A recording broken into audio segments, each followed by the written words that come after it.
Hello students, कैसे हैं आप लोग। आज वेव ऑप्टिक्स के नए लेक्चर में मैं आपको डिफ्रैक्शन के बारे में बताऊंगा।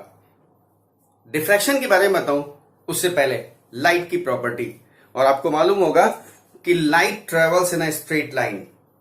रे सीधे चली जाती है। अगर इसको हम लाइट मान लें, लाइट रे मान लें, तो ये सीधे चलती चली जाती है।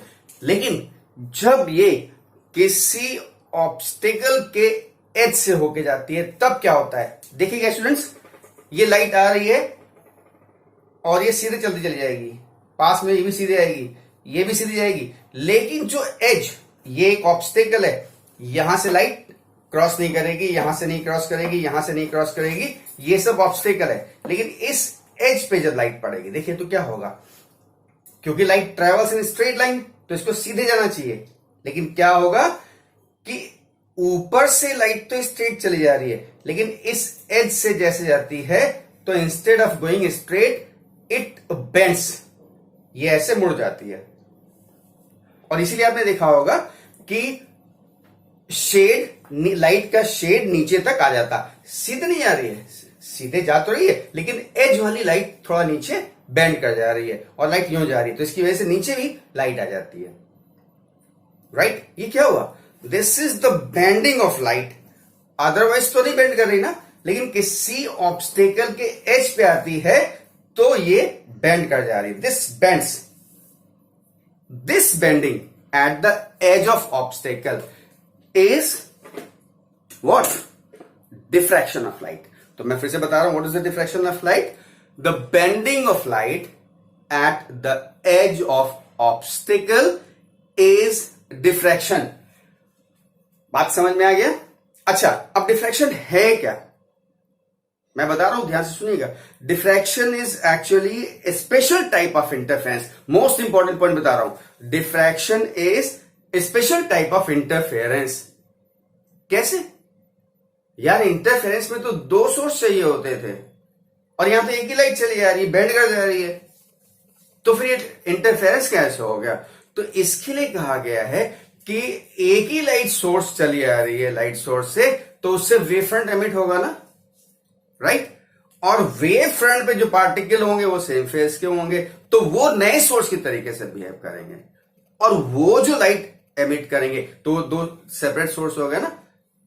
इसका मतलब इंटरफेरेंस में दो अलग अलग सोर्स थे और दो सोर्स डिफ्रैक्शन में भी हैं, लेकिन वो एक ही वेव फ्रंट के हैं, राइट। तो इसीलिए कहा गया है कि diffraction is a special type of interference in which instead of two light sources, two independent light sources, there are two sources obtained from the 2 points या two different points of the same wavefront, right? इसका मतलब एक ही wave front से हम अलग अलग points को नया सोर्स कंसीडर करके और लाइट को आगे फॉरवर्ड करते हैं।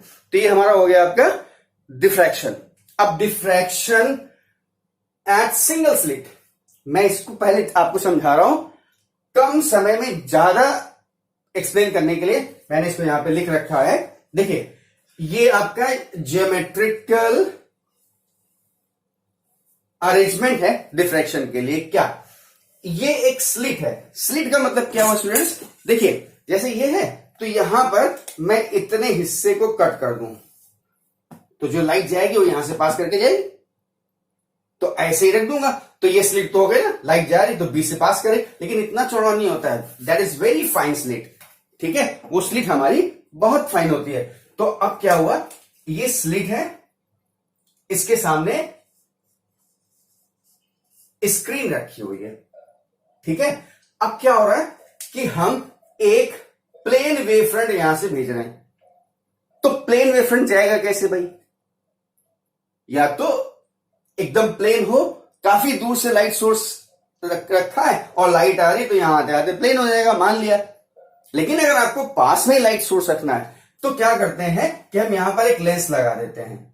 आप यहां से भी स्टार्ट कर सकते हैं ज्योमेट्रिकल अरेंजमेंट को यहां से, और ये हमारा ए बी जो कि यहां पर आकर के स्लिट के फॉर्म में है, ये प्लेन वेव फ्रंट है। कैसे मिला, यहीं से स्टार्ट कर दीजिए, अदरवाइज दिखाना है तो एक सोर्स जो है एक कॉन्वेक्स लेंस की फोकस पे रख देते हैं, यानी एक कॉन्वेक्स लेंस है और इसके फोकस पे एक सोर्स रख देते हैं, तो यहां से लाइट निकलती है, तो क्या होगा, फोकस पे रखी हुई लाइट जब लेंस से पास होती है तो पैरेलल हो जाती है और वो पैरेलल होकर के चली जा रही है। अब स्लिट हमारा ए बी है, इसका डिस्टेंस मतलब जो भी विड्थ है दैट इज स्मॉल ए, याद रखिएगा width of the slit is small A. अब क्या हुआ, ये सीधे जा रही है तो सीधे चलती चली जाएगी, कोई दिक्कत नहीं, लेकिन मैंने क्या किया, एक लेंस यहां पर एल रख दिया। अब जब ये लाइट पैरेलल आ रही है और यहां से फॉल करेगी तो क्या होगी, ये मुड़ जाएगी और जा करके किसी पॉइंट पे मिलेगी, वहां पे स्क्रीन रखा हुआ है, यानी ये पैरेलल लाइट जो है लेंस से रिफ्रैक्शन के बाद फोकस पे जाके मिलती है। उस कॉन्सेप्ट के तहत आपको इस स्क्रीन पर ओ पॉइंट पर एक ब्राइट इंटेंसिटी मिलती है। अब ब्राइट क्यों मिल रही है, क्योंकि आप देखिए ये दोनों पैरेलल लाइट है और ये इक्विडिस्टेंस है, यानी इस प्लेन से आने वाला वेव फ्रंट से जो दो पॉइंट्स ले रहे हैं सेम फेस में है, यानी इंटेंसिटी मैक्सिमम हो गई, तो यहां पर आपको ब्राइट फ्रिंज मिला, राइट। अच्छा, अब क्या हुआ, कुछ तिरछे भी जाएंगे, मैंने कहा बेंडिंग हो रही है, एक ही सोर्स से लाइट तो हर डायरेक्शन, अगर इसको हम सोर्स मान लें यहां पे, तो यहां से लाइट तो हर डायरेक्शन में जाएगी, यो नीचे ऊपर सब जगह, यहां से भी हर डायरेक्शन में जाएगी लाइट, तो जैसे इस सोर्स से हर तरफ जा रही है वैसे ही इसको सोर्स मान लेंगे तो इससे भी हर डायरेक्शन में जाएगी, तो जा करके यहां पे आती है और ये लेंस के इस पार्ट से रिफ्रैक्शन के बाद पॉइंट पी पे मिलती है। तो इसका मतलब हमको एक पॉइंट ओ है जहां पर मैक्सिमम इंटेंसिटी की फ्रिंज मिल रही है और पॉइंट पी है जहां पर मुझे दूसरी फ्रिंज मिल रही है, उसकी इंटेंसिटी ब्राइट डार्क कुछ भी हो सकती है, हम उसको बाद में एक्सप्लेन करेंगे। अब ये जो आपका पैटर्न मिलेगा वो क्या आएगा, देखिए ये पॉइंट ओ है, ओ एम्पलीट्यूड मैक्सिमम दिखा रहा है, यानी इंटेंसिटी मैक्सिमम, यस। इसके बाद फिर इंटेंसिटी सेकेंडरी मैक्सिमम, ये सेंट्रल मैक्सिमा है और ये उसके बाद नेक्स्ट मैक्सिमा है, उसके बाद फिर इंटेंसिटी का नेक्स्ट मैक्सिमा है, लेकिन ये इंटेंसिटी कॉन्टिन्यूअसली डिक्रीज करती जाती है। ऐसे लेफ्ट साइड में भी होगा। अच्छा, ये क्या है, this is minima, first minima, second minima, ऐसे इधर भी मिनिमा है, सेकंड मिनिमा है। तो इसका मतलब अगर आपने इंटरफेरेंस में देखा था तो सारी फ्रिंजेस की विड्थ भी सेम थी, इंटेंसिटी भी सेम थी, कोई वेरिएशन नहीं था, लेकिन इसमें क्या हो रहा है, डिफ्रैक्शन में क्या हुआ, continuous there is decrease in the intensity of the light और विड्थ भी कम होती चली जाती है, ठीक है। तो ये इसका इंटेंसिटी का वेरिएशन दिखाया गया है और ये ज्योमेट्रिकल अरेंजमेंट शो किया गया है। अब आप देखिए एक चीज स्टूडेंट्स, पहली बात तो ये है कि अगर ये लाइट जा रही है, यहां से आ रही, यहां से आ रही, तो पाथ डिफरेंस क्या है, 0, इक्वल डिस्टेंस, यानी AO और BO की बात करें, AO is equal to BO and therefore path difference will be 0, यानी सेम फेस में है, यानी इंटेंसिटी मैक्सिमम, सेंट्रल ब्राइट। अब हम A से P और B से P की ओर जा रहे हैं, क्या मिल रहा है देखते हैं, definitely BP is greater than AP, तो जब ज्यादा है तो इसका कुछ पाथ डिफरेंस होगा, और वो पाथ डिफरेंस क्या किया मैंने यहां से परपेंडिकुलर ड्रा कर दिया, AN इज द परपेंडिकुलर, तो BN क्या हो गया, पाथ डिफरेंस। तो मैंने यहां दिखाया path difference BN is equal to BP minus AP, यानी BN is equal to BP minus AP, और ये हो गया हमारा पाथ डिफरेंस। और ये एंगल क्या फॉर्म हो रहा है, थीटा, और ये विड्थ क्या है, A, तो कहते हैं पाथ डिफरेंस, जिसको हमने स्मॉल p से डिनोट किया है, small p is equal to A sine theta. कैसे, A B एंड ट्रायंगल में sine theta is equal to perpendicular upon hypotenuse, sine theta is equal to perpendicular upon hypotenuse, यानी sine theta is equal to BN upon AB, यानी small a, तो BN is equal to A sine theta. वही यहां पे लिखा गया है BN is equal to BP minus AP and that is path difference P is equal to A sin theta, right? अब central maxima कहां मिलेगा, ऊपर, वो मैंने लिखा है central maxima will be obtain at point O। अब कहते हैं पोजिशंस ऑफ मिनिमा, मिनिमा की फर्दर पोजीशन क्या होंगी, तो कहते हैं कि मान लीजिए पाथ डिफरेंस लैम्डा है, ये पाथ डिफरेंस लैम्डा है और थीटा क्या है, थीटा 1। तो हमने इस इक्वेशन में वैल्यू पुट कर दिया। तो from equation 1 P is equal to lambda and theta is equal to theta 1 and therefore lambda is equal to P की जगह लैम्डा कर दिया A sin theta 1, right. This is the expression. ये general condition आ गया। अब क्या करते हैं स्टूडेंट्स कि हम इस स्लिट की जो विड्थ है इसको दो इक्वल पार्ट में डिवाइड करते हैं। तो हमने ए बी को डिवाइड किया ए सी और बी सी इक्वल पार्ट्स में। तो अब क्या होगा, देखिए दो पार्ट में अगर हो गया तो पहले यहां से जो पाथ जा रहा था, ए और बी से जो दो लाइट जा रही थी, इनके बीच में पाथ डिफरेंस क्या था, लैम्डा, राइट। लेकिन अब ए और सी यानी ए सी के अपर पॉइंट और बीसी के अपर पॉइंट से जो दो वेव्स जाएंगी उनके बीच का पाथ डिफरेंस क्या हो जाएगा, that will become lambda by 2। अच्छा, इसी तरीके से इसको हम तीन इक्वल पार्ट में कर देंगे। तो पहले वाले के ऊपर अपर पार्ट और दूसरे वाले के अपर पार्ट से जो वेव्स निकलेंगे उनका पाथ डिफरेंस क्या हो जाएगा, लैम्डा बाई 3। डिवाइड होता जा रहा पार्ट्स में ना, राइट। तो अब कहते हैं divide A B into two parts A C and B C.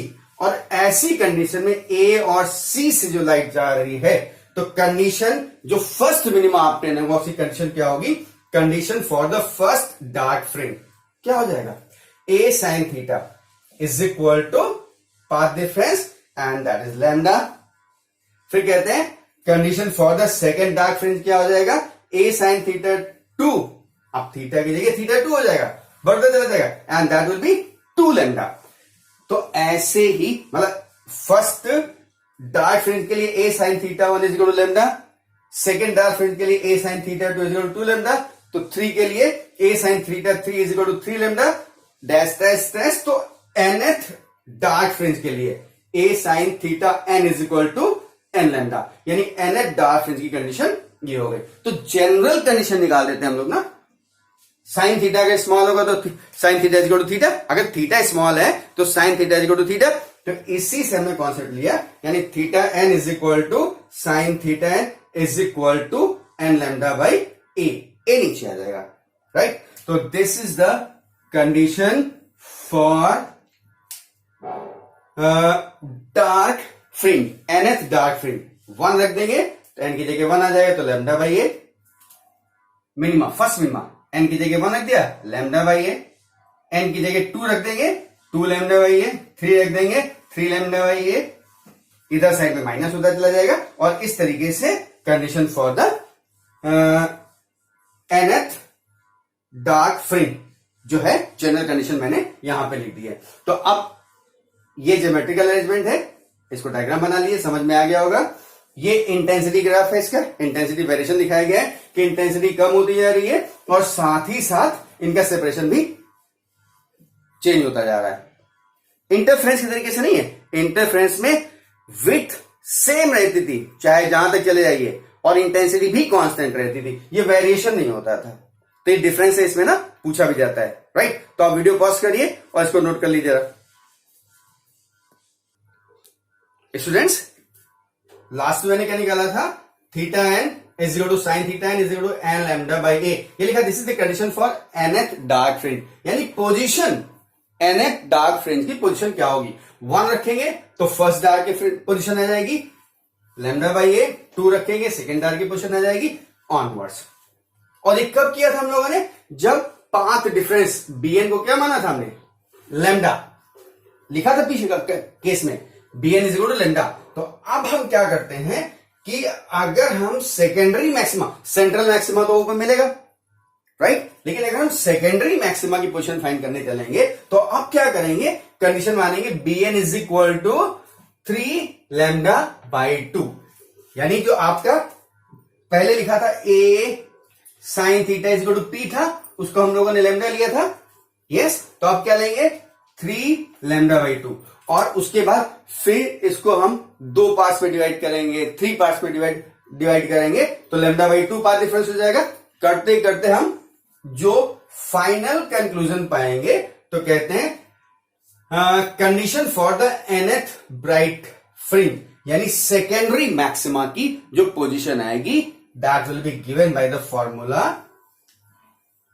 Theta N is equal to sine theta N is equal to 2n plus 1 in bracket lambda by 2, where n is equal to 1 2 3, 1 रख दिया तो 3 lambda by 2, वो बताया था मैंने, 2 रख दिया तो 5 लैम्डा बाई 2, 3 रख दिया तो 7 lambda by 2, and that are the position of the secondary maxima. Students clear, बात समझ में आ गया?